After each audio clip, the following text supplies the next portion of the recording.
राखी पूर्णिमा के पावन अवसर पर नादिया के शांतिपुर में सत्ताधारी पार्टी के कई अल्पसंख्यक परिवार भाजपा में शामिल हुई, जहां राज्य के लोग राखी पूर्णिमा की खुशियां मना रहे थे।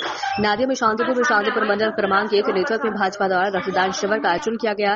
ये कार्यक्रम बागचौरा हाई स्कूल के प्रांगण में आयोजित किया गया। शिविर में रानाघाट लोकसभा सांसद जगन्नाथ सरकार सहित कई भाजपा कार्यकर्ता और आम लोगों ने भाग लिया है। इसमें रानाघाट लोकसभा सांसद जगन्नाथ सरकार के नेतृत्व में कई मुस्लिम अल्पसंख्यक परिवार ने भारतीय जनता पार्टी का झंडा थामा। रानाघाट लोकसभा क्षेत्र के सांसद जगन्नाथ सरकार ने कहा कि धर्म पर राजनीति करने वाले राज्य के मुख्यमंत्री ममता बनर्जी अल्पसंख्यक भाई बहनों की प्रगति से दूर रख रही है और अल्पसंख्यक भाई बहन की बात समझ चुके हैं। इसलिए शांतिपुर प्रखंड के विभिन्न गांवों से लगभग 100 परिवार हाथों में भाजपा का झंडा उठाकर भारतीय जनता पार्टी के लिए काम करने और राज्य में सत्तारूढ़ पार्टी के भ्रष्टाचार के खिलाफ आवाज उठाने के लिए भाजपा में शामिल हुए।